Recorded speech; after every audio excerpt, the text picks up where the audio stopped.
तुमच्या सर्वांचं पुन्हा एकदा स्वागत आहे माझ्या चॅनल वरती, ज्याचं नाव आहे TEF शशांक.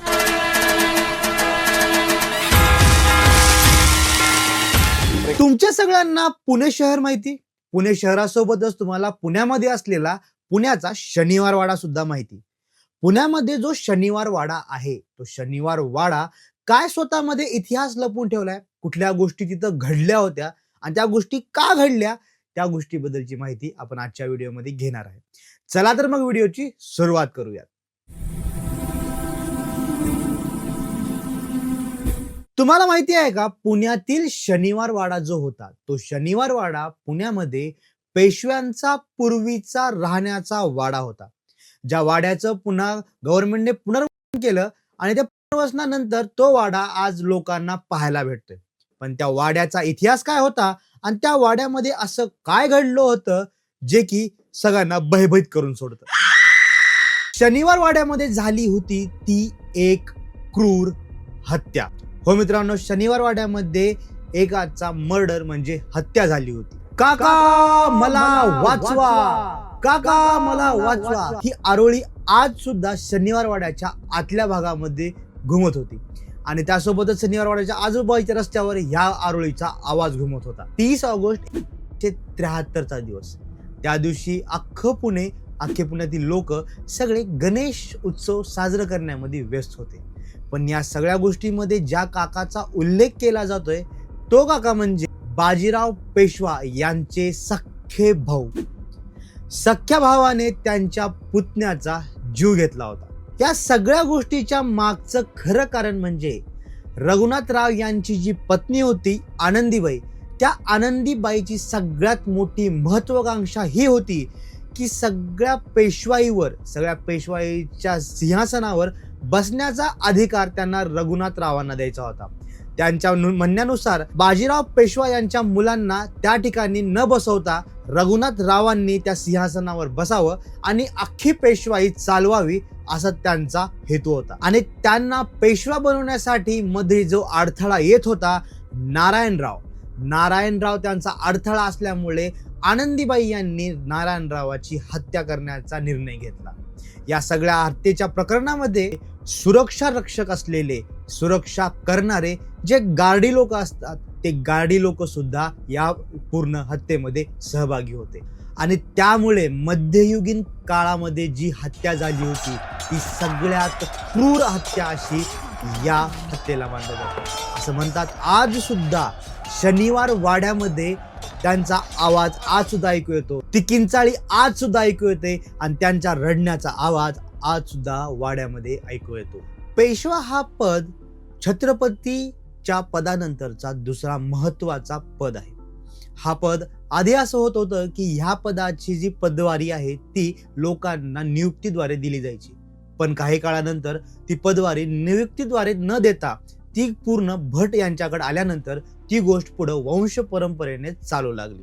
1720च्या नंतर ही पेशवे पदवारी भट यांच्याकडे आली आणि तेव्हापासून मराठा साम्राज्याची सगळी जबाबदारी ही सगळी पेशव्यांवर येऊन थांबली. बाजीराव पेशवा हा पहिला भट घराण्यातला दुसरा पेशवा होता आणि त्याने 1720 साली त्यांनी पूर्ण पेशवाईची कारभार स्वतःच्या हातामध्ये घेतला होता. 1730 साली त्यांनी स्वतःचा एक राजवाडा बांधला आणि राजवाडा बांधताना 10 जानेवारी 1730 साली त्यांनी त्या राजवाड्याची पायाभरणी त्या दिवशी केली. शनिवार वाडा म्हणजे शनिवारी त्या जागेवर, त्या स्थानावर त्या राजवाड्याची पायाभरणी झाली म्हणून शनिवार, आणि वाड्याची पायाभरणी झाली म्हणून वाडा. शनिवार वाडा असं त्या वाड्याचं पुन्हा भविष्यामध्ये नाव पडलं. आता हा वाडा कधी बांधला, या वाड्याला किती खर्च आला, या वाड्याला किती दिवस लागले वाडा बनायला, तर मी सांगतो, वाडा हा 16,120 रुपयामध्ये त्या काळामध्ये बांधला होता. या वाड्याला बनायला पूर्णपणे 2 वर्ष लागली होती. त्यानंतर पेशव्यांनी भरपूर सारे वाडे बांधले, भरपूर साऱ्या ठिकाणी त्यांनी त्यांचे स्थलांतरित वाड्यांची जागा बांधली, पण त्यांचा शनिवार वाडा हा जो होता तो चारी बाजूने तटबंदी अशा स्वरूपामध्ये शहराच्या मध्यभागी त्याचं वास्तव्य उदयास आलं. शनिवार वाड्याची माहिती सांगायची झाली तर त्यांच्या उच्च अशा वैभवशाली दिवसांच्या काळामध्ये शनिवार वाडा हा 6 एकर एवढ्या जागेमध्ये बांधला गेला आहे आणि शनिवार वाड्यामध्ये 1000हून जास्त लोक तिथं राहू शकतात. त्या ठिकाणी 22 इमारती त्याच्या शनिवार वाड्यामध्ये होत्या आणि 14 कारंजे त्या शनिवार वाड्यामध्ये बनवले गेले होते. हे पूर्ण बांधकाम मुघलकालीन शैलीमध्ये बांधलं गेलं होतं.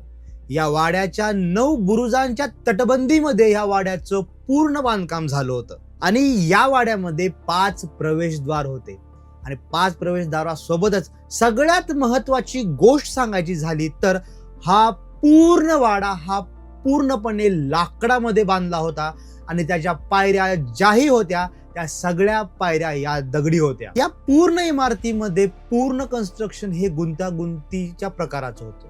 त्याच्यामधली एक इमारत जी होती ती इमारत त्या काळामध्ये 7 मजली उंच इतकी ती इमारत होती. या सगळ्या कारंजामध्ये 1000 कारंजा होता. 1000 कारंजा म्हणण्याचं कारण म्हणजे त्या कारंजामध्ये 1000 जेट्स त्या पूर्ण कारंजामध्ये त्या काळामध्ये पेशव्यांनी तिथं बसवले होते. 16 पाखळ्या असलेल्या कमळासारखं छान आणि सुंदर त्या कारंजाचं स्वरूप होतं. तिसऱ्या अँग्लो मराठा युद्धापर्यंत म्हणजे 1817 ते 1819 या पूर्ण काळामध्ये मराठी साम्राज्याचं केंद्र म्हणून शनिवार वाड्याकडे पाहिलं जायचं. त्यानंतर काळ बदलला, सत्ता बदलली. सत्ता बदलल्यानंतर जेव्हा आपल्या भारतामध्ये ब्रिटिश आल्यानंतर त्या ब्रिटिशांनी त्या शनिवार वाड्याचा वापर असा केला की त्यांनी त्या शनिवार वाड्याला रुग्णालय म्हणून वापरलं, कधी त्याला वेगवेगळ्या गोष्टींसाठी वापरलं. पण ब्रिटिशांचा संबंध या वाड्यासोबत अल्पकालीन काळासाठी आला. तो काळा दिवस उजाडला आणि 27 फेब्रुवारी 1828 त्या दिवशी असं काही घडलं की ज्यामुळे वाड्यामध्ये आग लागली आणि ती आग एवढी भीषण होती की त्या आगीने पूर्ण वाड्याला आपल्यात सामावून घेतलं आणि अख्खा शनिवार वाडा त्यांनी जाळून टाकला. आणि ती आग एवढी भीषण होती की पूर्णपणे लगभग 7 दिवस ती आग चालू होती आणि त्या आगीचं तांडव 7 दिवसापर्यंत तसंच चालू राहिलं. त्यानंतर 1919 मध्ये या वाड्याचं पुनर्वसन झालं आणि त्यानंतर आज जो वाडा आपण पाहतोय तो वाडा 1919च्या नंतर जो पुनर्वसन झालं त्या पुनर्वसनामध्ये बनवला गेलेला वाडा आहे. फक्त त्या आगीमध्ये उरलं होतं म्हणजे ते 9 बुरुज, ते 5 दरवाजे आणि पूर्ण जमिनीवर असलेला त्यांच्या दगडी पायऱ्या. पूर्ण वाडा जळून त्या ठिकाणी खाक झाला होता. तुम्ही जर म्हणत असाल की आज शनिवार वाडा कसा आहे आणि आज त्याचं काय महत्व आहे. शनिवार वाडा आज सुद्धा लोकांच्या पर्यटनासाठी सगळ्यात जास्त प्रसिद्ध आहे. शनिवार वाड्याचं सांगायचं झालं तर आज शनिवार वाड्याच्या पूर्ण बाजूने आपल्याला 9 बुरुजांची तटबंदी आज सुद्धा भक्कम अवस्थेमध्ये आपल्याला बघायला भेटते.